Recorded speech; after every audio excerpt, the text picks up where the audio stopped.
Everybody, I'm Dr. Jesse Jackson III, best-selling author and facilitator of the Don't Kick 'em Out book and training series and the Closing the Trauma Gap book and training series, which has helped thousands of school professionals, school leaders, and teachers, support staff that work with children in trauma zones and places that are really starting to learn about trauma zone culture. Trauma zone, by definition, is a school that is located in a community where that is inundated with trauma.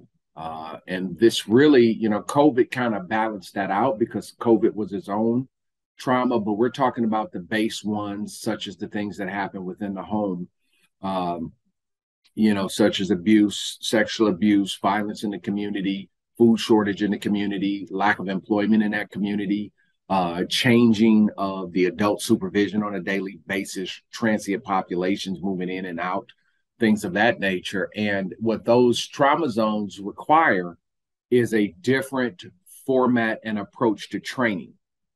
It's like you're almost training the staff almost in reverse.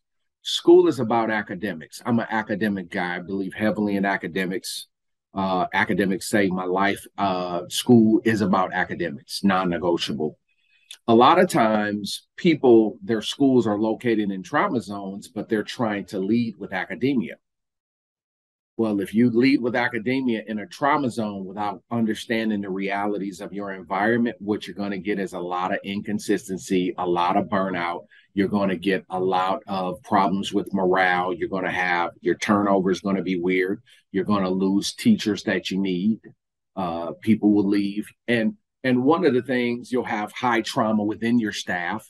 Your enrollment will talk to you. I was with a former large district whose enrollment is down like 600 students, and it's a problem.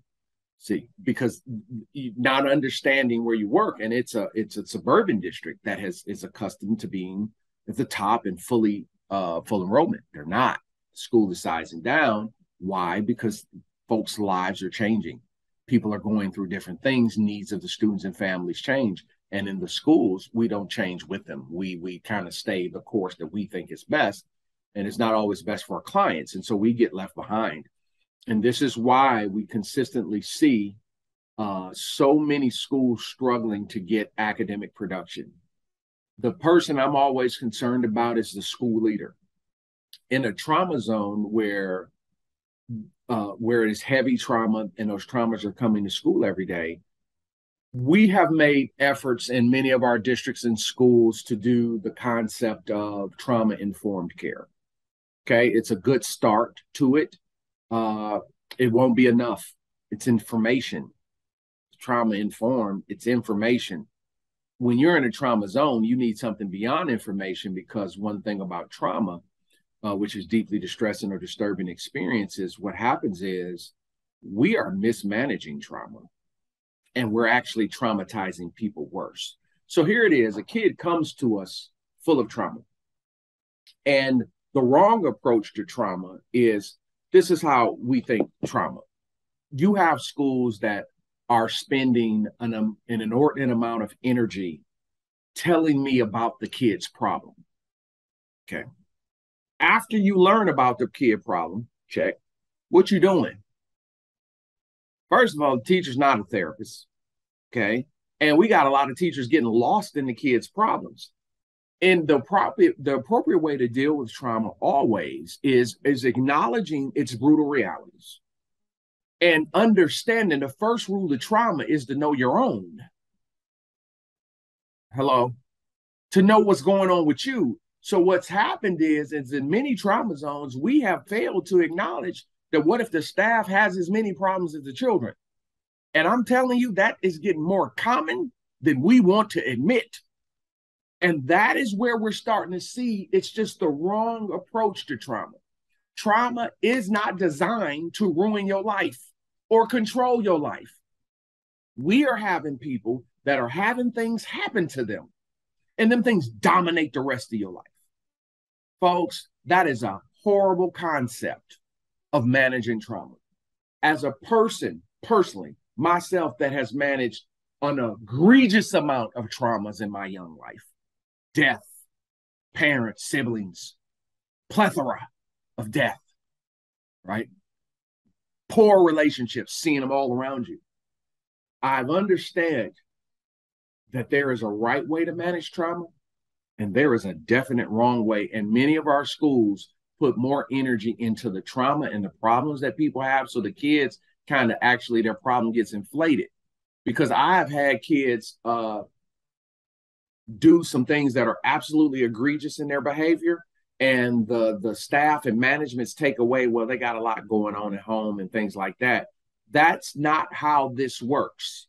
You are now becoming an enabler. So if you do not provide the right process of understanding what's going on with people and what they got going on and what in their life and how you must manage them, now you become an enabler.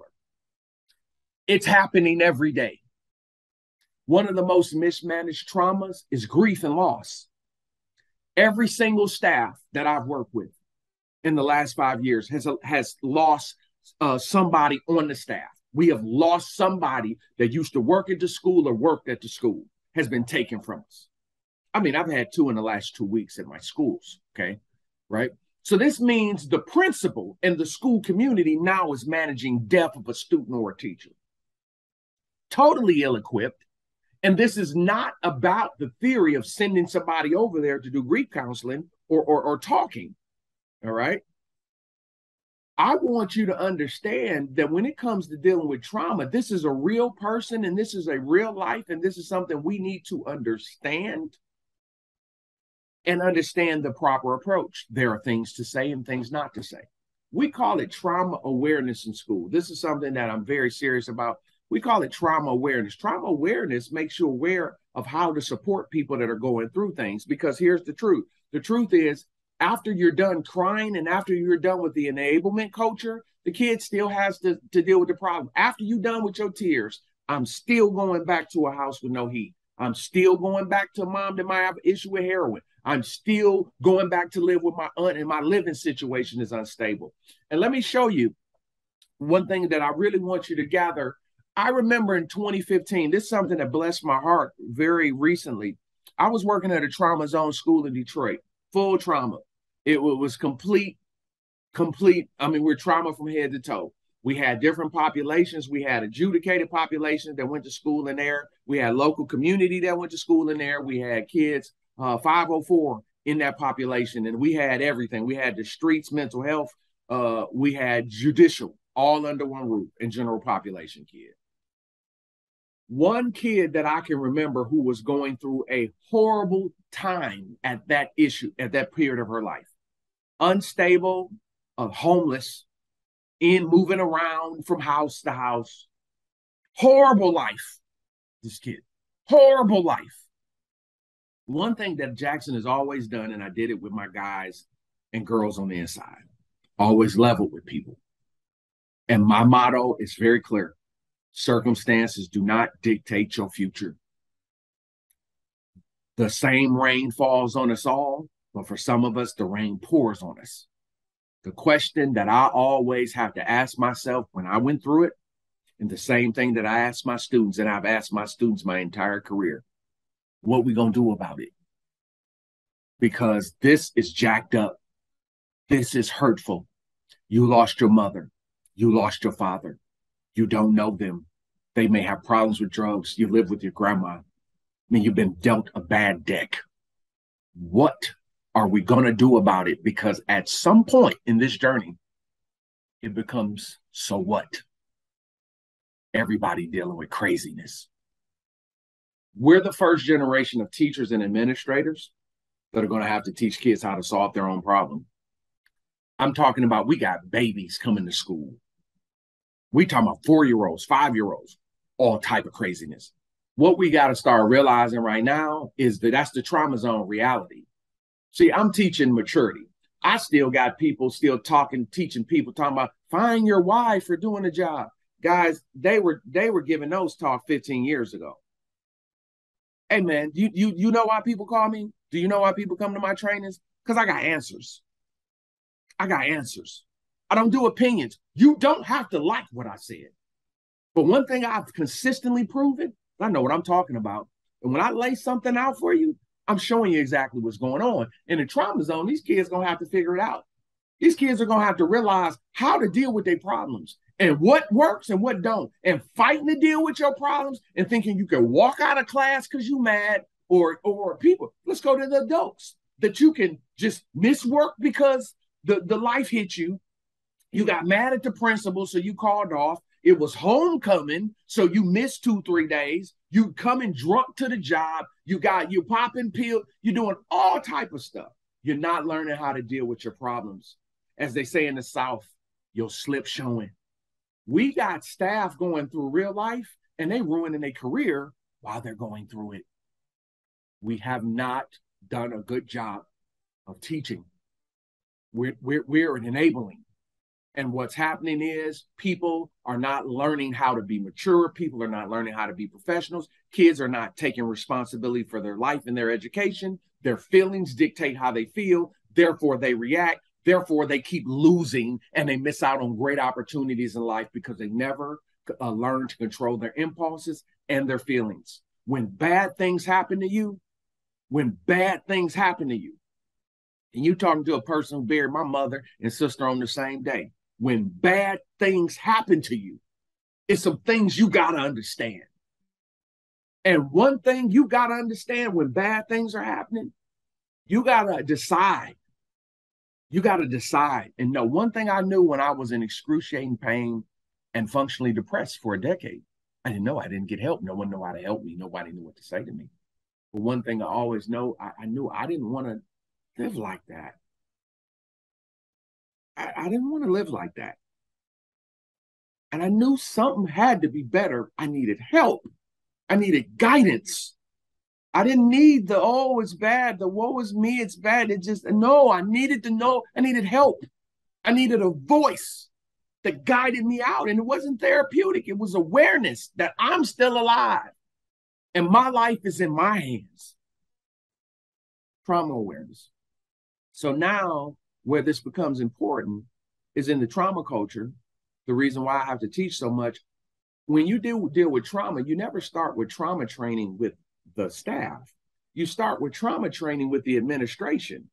So if you're doing trauma informed or doing my version of trauma, which is closing the trauma gap, which is learning about what trauma really is, how it impacts people, and how one should go about approaching trauma resolution, recovery, right? That's what we need to know. I mean, we're aware of it. There's knowledge of trauma everywhere.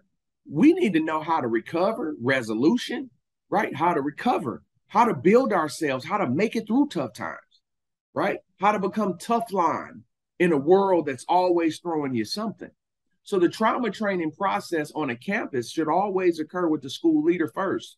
That's where it starts. We didn't do that. We started some trauma-informed training. We're sending support staff. We're sending the social workers. We're sending some teachers. We're doing it here and there. And we never sat the principal down because the principal is the one that will shoulder the trauma of all the students. I was just at a school. They got 1,900 kids, 215 staff. Everybody bringing something to work. And also, this little administration team is 2,000 families worth of trauma. How do you think that's going to work out over time? See, we are not calculating the process correctly. So what has to happen moving forward is a lot of you, the principals, y'all got to take y'all lives and careers into your own hand, and you got to get trauma training for your leadership team. If you know you in a trauma zone, y'all got to come in and sit down, man. Y'all got to come in and sit down, and y'all got to be able to go over this trauma and start looking at it. What are the factors contributing to the trauma for leadership burnout? Not just teacher burnout, leadership burnout. Burnout comes from trauma. What is trauma? Overwork. Trauma is not all that negative crap on the news and on TV. There's work trauma. Rolling out new stuff, pacing guides, central office just having us in meetings all day and monitoring our classes and coming to do observations. And it's always something. Trauma. See, folks, I'm talking to the principal. I'm talking to the superintendent. Every central office needs to do trauma training. There's a lot of times you got central offices still pushing academic agendas. Guys, I'm an academician. You're not going to get qualms from academics from me. Guys, I'm developing a reputation as the A school maker. I got 3 blue ribbons this year that came out of my camp. I'm all academics people.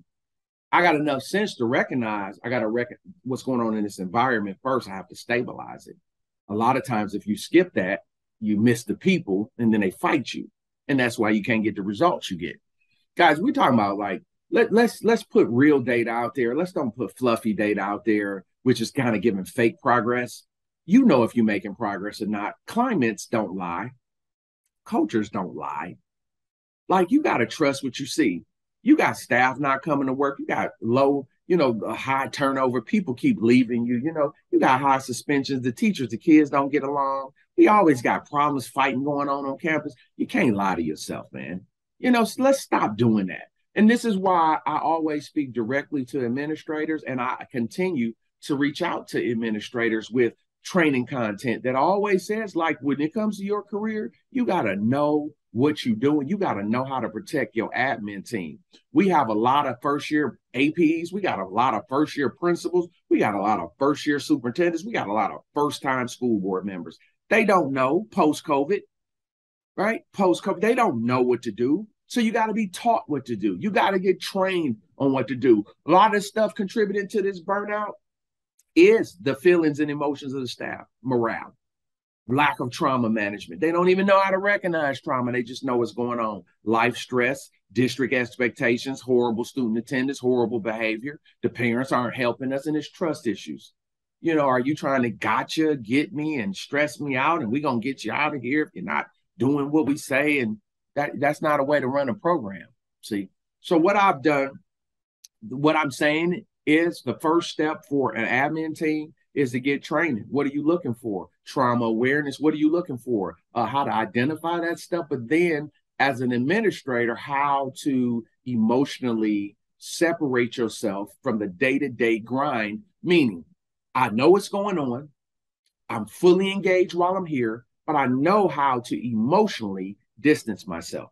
So what this training that we have developed, and it's online, and the reason why sometimes some folks do it in person, and if you need it that way, you can call us and we can work to try to make that happen. But the reason why I started seeing the value of online allowed people privacy.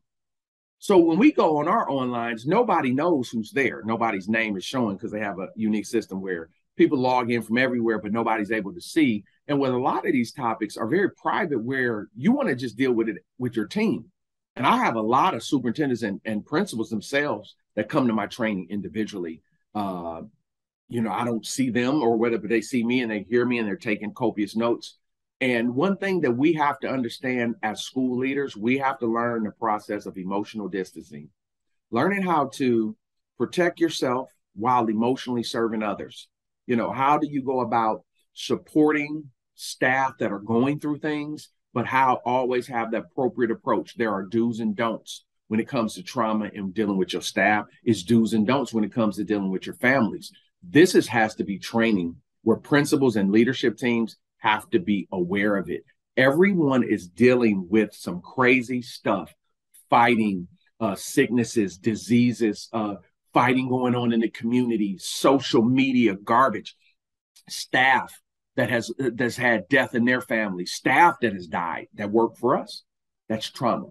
You as a leadership team have to know what to do, how to approach it. And that's what I am all about. That's what this course is about. So we're calling it's called emotional distancing, learning how to protect yourself and how to support staff appropriately that are experiencing trauma. How does a school leader manage trauma on campus today, post-COVID 2022, 2023? It is very valuable. And it talks about, this course is really helpful. It's something I love this one because I know people are personally getting the help they need, because it is overwhelming for a school leader to manage hundreds of family traumas on a day-to-day basis. So one, it's how to accurately identify staff and student trauma, how to be aware of your own traumas, how to emotionally know how to manage staff in the workplace emotionally. We have a lot of staff that are on medication, a lot of functional depression within our staff, a lot of people dealing with a lot of personal stuff. And you, as a workplace leader, have to know where that line, what's appropriate, what's not. We have a lot of staff that's giving us a lot of personal stuff about themselves, and that's not appropriate. And you have to learn how to do that. And that comes with training. And you have to get yourself trained. You have to get you trained. And this is something that is very important and vital to what we do. And you're talking about understanding the negative responses to trauma, the signs of trauma residual, how can adults go about helping themselves, some basic resolution and recovery principles from trauma. And these are things that we have to understand if we want to help our staff. This course, it includes, and it'll send you 2 of our trauma books, Closing the Trauma Gap and Eliminating Excuses, How to Teach and Help Kids with Trauma, Teaching Kids with Trauma. It's just giving you the tools you need, particularly as we're going into heightened trauma season of these next 3 months. You have to make sure you can get yourself and your team some help. This session is designed to be a personal tutoring and training process for your leadership team. And this is why we do it online. Some districts have brought this to their central office, to their principals, getting them the help they need. That's the type of thing you need. Always call us. No matter what type of demand that I have, I'm always sensitive when someone calls us or emails and say, Jackson, we need you to come out. And it's hard for me to do it, but there's not one person that's asked me to do that we didn't find a way to get it worked out. It's something I'm just sensitive to the needs of the people. And some people can do it online. Some people, they need you to come there. And we will always go out of our way to support our clients. I hope this video helped you a lot. This course is called Emotional Distancing, How to Protect Yourself and how to help staff and students that are managing trauma, how to protect yourself. You know, you got to emotionally know how not to destroy your life while helping others. The rule on the airplane is to secure your mask before helping others. And that is the concept and must be present in the school. And people have to learn how to care for themselves. You hear these concepts of self-care. Well, that's just theory because people don't know how to do it. And even if you give them a list of things to do, they're not doing it because this hasn't clicked in their head about how to protect themselves. So they're leading with their heart. And if you lead with your heart is the thing that gets hit first. And brokenhearted, no one can bear broken hearts. I mean, so it's something we have to be very concerned about. There are the dates of the course are down there. Whenever you have an opportunity and you see a date that you can do it, get your leadership team together, come in here and give me this 2 hours. I guarantee you will not regret it. This is life and career saving training content. Find a date that works for you, get in there, and I'm really looking forward to working with you soon. I'm very thankful to y'all for all the work y'all are doing in school leadership, not only helping kids, but helping adults, helping careers, saving folks. And it's something I'm just appreciative to y'all to doing. I encourage you as a school leader, a superintendent, a principal. It is a very tough job, but I'm just appreciative of you for doing it, your effort and your ethics in doing it, and your care and love for the people. All God's blessings be with you. I'm looking forward to working with you and seeing you in class. Be well, friends.